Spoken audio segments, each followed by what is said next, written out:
Comadre. Hey, Comadre. Do you have a minute for Comadre time? Hola Comadres, welcome to another episode of Comadreando podcast. I'm your host, Marcy, and today we have a great guest. Her name's Emily, and I will let her introduce herself. Who are you? So much for having me on the show today.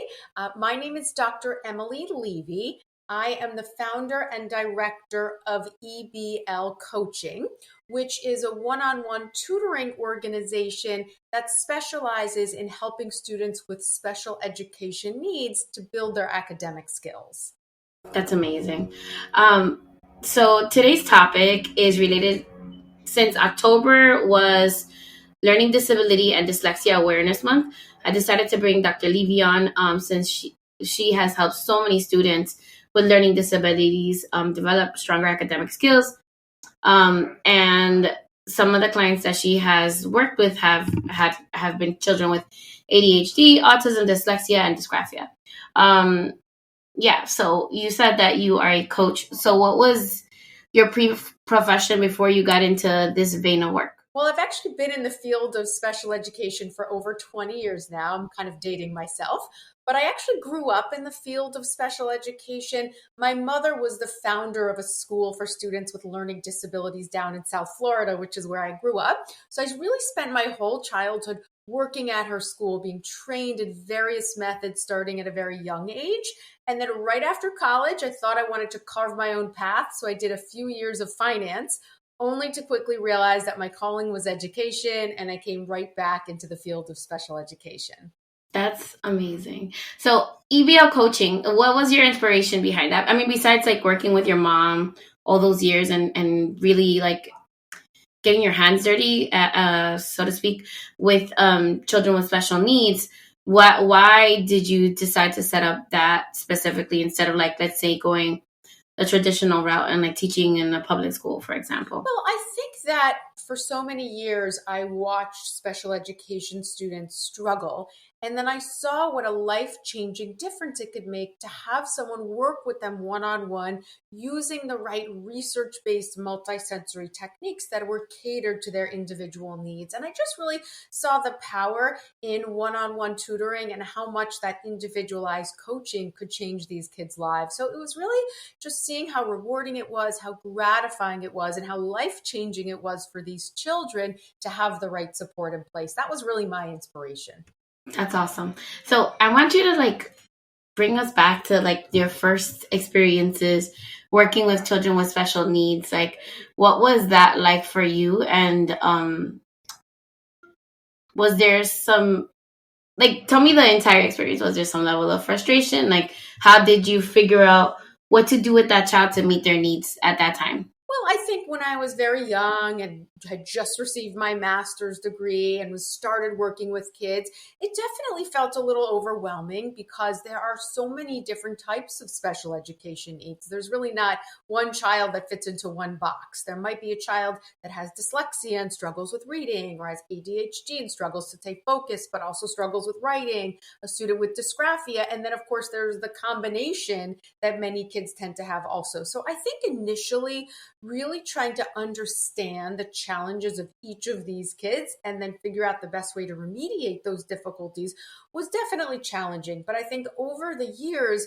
with experience with working with so many kids, I was really just able to kind of figure out the best way to help these kids with all of their individual and unique needs. That's awesome. So learning disabilities are considered to be, I guess, invisible disabilities because it doesn't have a quote unquote look, just like our neurodiverse population as well. So as a special education teacher myself, it's often difficult to know for sure if my student is dyslexic as opposed to having just a learning disability.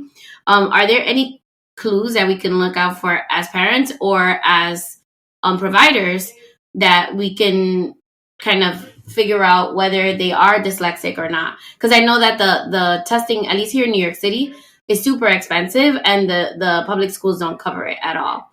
So just give us like a little bit of like what we can look out for. Absolutely. Well, you're right in that it's definitely invisible, so to speak, because there is no look. A child who has dyslexia certainly doesn't look, in any certain way by any means. With that said, there are definitely some red flags that may suggest dyslexia. Certainly trouble learning how to read, learning how to decode and sounding out words is definitely something that students with dyslexia often have difficulty with. Same thing is true with spelling. They often sort of spell the way they think words sound, which is often very off. Many kids with dyslexia also struggle with phonemic awareness, so really being able to manipulate sounds at a very young age. For instance, what is the word sing without the s sound, or what is the word sing without the g sound at the end? Rhyming words, really being able to manipulate sounds. If a child struggles with that, it's often a sign it could be dyslexia. Trouble learning how to rhyme words. These are all some of these foundational reading skills that if kids are not grasping, it could mean that they have dyslexia. Doesn't definitely mean they have it. It could be developmental. Some kids pick up on these skills later than others. And of course, the only way to really know if there's dyslexia would be to have a full evaluation done. I know in many cities it's not covered, and in many cities they'll only acknowledge a learning disability but won't diagnose dyslexia. But ultimately, that is the only real way to know if that diagnosis in fact exists, is to have the full testing done. Yeah, I literally in this class, the class I have right now, I have a child that I give them like a lot of verbal supports and visuals, and we do a lot of kinesthetic. However, when we're learning place value right now, I set up a place value chart for her, and even copying it from near sight, she completely mirrors the numbers. So the number that's supposed to be in the ones place, she puts it in the 10,000s place and like switches it that way, which I found very interesting because I'm used to seeing like reversals in very like in kindergarten, first grade, but not so much like already in fourth grade, about to be fifth grade. So I am at a loss as to how to support her, at least with mathematics. I know for the reading, I got her one of those isolation, I don't know what they're called. The thing that isolates the letters and like highlights it. Is it called a highlighter? It's called a highlighter. They're different terms. Okay, yeah. So I got her a highlighter for reading. But even then, I feel like the retention also it's a lot of things together. And the mom brought her from a public school setting because she felt that she wasn't learning. But then, it's fourth grade already. So I think you also made an interesting point in that many people assume dyslexia only affects reading and writing, but you really made a great example of how it affects math as well. Of course, if we reverse numbers or write the alignment incorrectly, that makes the entire problem incorrect. So dyslexia can definitely affect so many other aspects of school, which is another reason why it's so important to be proactive and try to address it as early on as possible. Mm-hmm. Yeah. So are there any other tips, like besides using the highlighter or like using like more verbal and like other visual cues? Is there anything else that we can do to support the child or the student rather? Sure. Well, using a multisensory approach is so helpful when kids have dyslexia, have a learning disability. So not just working out of a workbook or just listening to a teacher using one modality, but really engaging those senses. So for example, with dyslexia, one method that's research-based and incredibly effective is the Orton-Gillingham method, which is a wonderful method for helping students build their reading and their spelling skills. And to give you an example of how multisensory tools are used, if, for example, we're introducing at a young age the letter A, and we know A makes the sound A, we might start with an audio-visual card drill where we have the letter A that's associated with the picture of an apple and it makes the sound A. And then we might do skywriting and we trace the letter A. And when we write the lowercase letter A in the air, we go around, up, and down. And then we might do that in a tray of colored sand or using shaving cream to really get that kinesthetic tactile effect. And then when the kids are ready to start blending sounds together to form words, we might bring in magnetic tiles and different types of tools to help them blend those sounds together. So again, it's structured, it's very multisensory, and that really helps this information to really stick in their long-term memory. Yeah, I would advise parents that if your child is having difficulty reading, also like supporting them at home, because the thing is that in the classroom we have about 30 something children, so it's hard to if let's say that's like the only child in the classroom having that issue at the moment, like justifying taking time out of the day when the kids are supposed to be receiving curriculum to pull this child and do like this multisensory intensive approach, which is where your program comes in. So can you talk to us a little bit more about how you structure it, and like how do you pick the children, and how do you know that you can work with a child versus whether you can't? Sure. Well, first off, I think that you made a really great point in that if kids are struggling so much in the classroom, even with support at school, oftentimes they really benefit so much from outside one-on-one support. It really allows us to customize the instruction to their specific needs and really give them that extra support that they need. With that said, we specialize in providing one-on-one tutoring to really all kinds of special education students, as you mentioned early on in the show, students who have dyslexia, dysgraphia, dyscalculia, ADHD, executive functioning challenges, autism. So it's really about identifying what the child's challenges are and then coming up with a plan of action to specifically target them. Usually I start by personally meeting and evaluating each student myself so that I could really have a good sense of who that child is. If there are any IEPs or evaluations that have already been done, I find it helpful to review those as well so that we could really come up with an action plan that's most targeted to what that child needs. That's awesome. Do you recall any success stories so far of any of the children that you've worked with? Absolutely. In fact, there was one boy that was one of my personal first students a very long time ago. I think he was in kindergarten when I started working with him. Struggled significantly, especially with reading, bouncing off the walls, had significant ADHD, and he made a lot of progress from the tutoring, but it was a long, steady road. And now fast forward to not that long ago, his mom actually reached out to me and told me that not only did he graduate college, but he was actually in engineering graduate school. So I just made my heart warm that he had come so far, and with these tools, with this remediation, has really been able to really make it in life and through school. That's awesome. I wanted to point out that in the special education program, at least the school that I went to, we touch on the disabilities. So like dyslexia, dysgraphia, dyscalculia. But I feel like we didn't get that much training in like research-based approaches to support those students. It was more like the other disabilities, or just kind of giving us really great teaching methods, which is like, incorporating movement or using visuals and things like that. And like, I really wonder, because like dyslexia is something that's very common. However, I feel like there's not that much research around it. I mean, there's some. I feel like now there's more research reports around it. However, I feel like there should be more of a concentration in the education training programs where teachers are going, because they will more likely than not in their career definitely encounter somebody that has dyslexia or dysgraphia or dyscalculia. Absolutely. I agree. You're not the first person who's told me that. And I do believe that in these graduate programs, they really should teach more of the hands-on practical strategies for how to help kids who have these different types of challenges with specific research-based methods. I hope that at some point they start to really incorporate more of that.